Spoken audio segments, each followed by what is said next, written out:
कांग्रेस प्रवक्ता सुप्रिया श्रीनेत का दावा निकला झूठा। जी नमस्कार, मैं छोटू सिंह और फिर बीच हल्ला बोले क्या दूं। मैं आपको बता दूं कि बीते दिनों सुप्रिया श्रीनेत ने, जो कांग्रेस की बड़ी नेत्री और राष्ट्रीय प्रवक्ता भी है, उन्होंने कहा था, अपने ट्विटर हैंडल पे पोस्ट किया था, मतलब एक्स हैंडल पे पोस्ट किया था कि 82 नंबर मकान संख्या में 197 लोग रहते हैं। और यह जिक्र कटिहार के विनोदपुर मोहल्ले की गई थी, जिसे लेकर के कटिहार जिलाधिकारी सह जिला निर्वाचन पदाधिकारी मनीष कुमार मीणा ने एक बयान जारी किया है कि इस प्रकार की कोई भी अभी तक आपत्ति दर्ज या बीएलओ के द्वारा या किसी भी पार्टी या संगठन के द्वारा आपत्ति दर्ज नहीं कराई गई है। तो कहीं ना कहीं यह जो दावा किया गया है सुप्रिया श्रीनेत के द्वारा, वो दावा झूठा निकल रहा है। मैंने आपको पहले भी दिखाया था कि किस प्रकार से वहां के लोग आपत्ति दर्ज कर रहे हैं कि यह वो मकान ही नहीं, क्योंकि जो बूथ संख्या है उनका 220 है और जहां की चर्चा हो रही है वहां का कोई तस्वीर ही नहीं है। तो आखिर दावा किसने किया?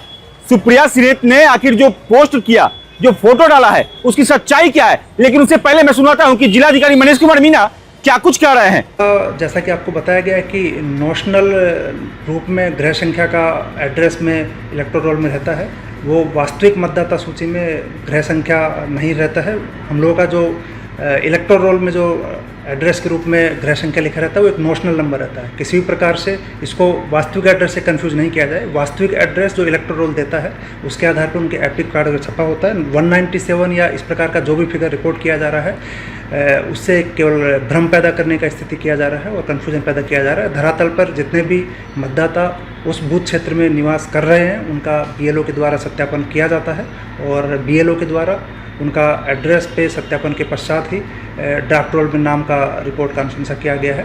और पुनः इसका स्क्रूटनी, जैसा कि आप अवगत हैं कि दावापत्ति के समय में दावापत्ति भी किया जा रहा है और स्क्रूटनी भी किया जा रहा है और उन कागजातों का स्क्रूटनी के पश्चात ही अंतिम सूची में उनका नाम शामिल हो। कि तुम अगर एसआईआर को लेकर इस तरह का अफवाह फैला रहे या फेक ट्विटर है, क्या आगे आप लोग इसको प्रोसेस करेंगे, आगे इस पर कार्रवाई के बारे में सोचेंगे? जैसा कि अब सभी अवगत हैं कि ये पूरी प्रक्रिया पूरी तरह से सभी राजनीतिक दलों के साथ में लगातार हम लोग ट्रांसपेरेंट रूप से मीटिंग्स भी कर रहे हैं। सभी राजनीतिक दलों के साथ जिला स्तर पर भी बैठकें की गई हैं, बीएलओ और बीएलए के साथ भी बैठकें हुई हैं और सारी जानकारी लगातार उनको शेयर किया गया है।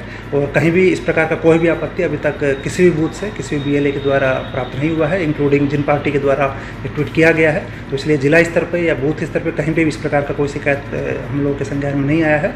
अगर इस प्रकार का कोई भी शिकायत किसी भी बूथ पर दावापत्ति के रूप में आएगा तो हम लोग उस दावापत्ति का भी विधिवत सुनवाई करके उसका निष्पादन करेंगे। जैसा कि आप अवगत है कि अब ये ड्राफ्ट सूची है और इसमें त्रुटि निराकरण के लिए लगातार दावापत्ति लिए जा रहे हैं। कोई भी व्यक्ति अभी भी दावापत्ति दे सकते हैं 1 सितंबर तक और उन त्रुटियों के निराकरण के उपरांत फाइनली हम लोग अंतिम सूची का प्रकाशन करेंगे।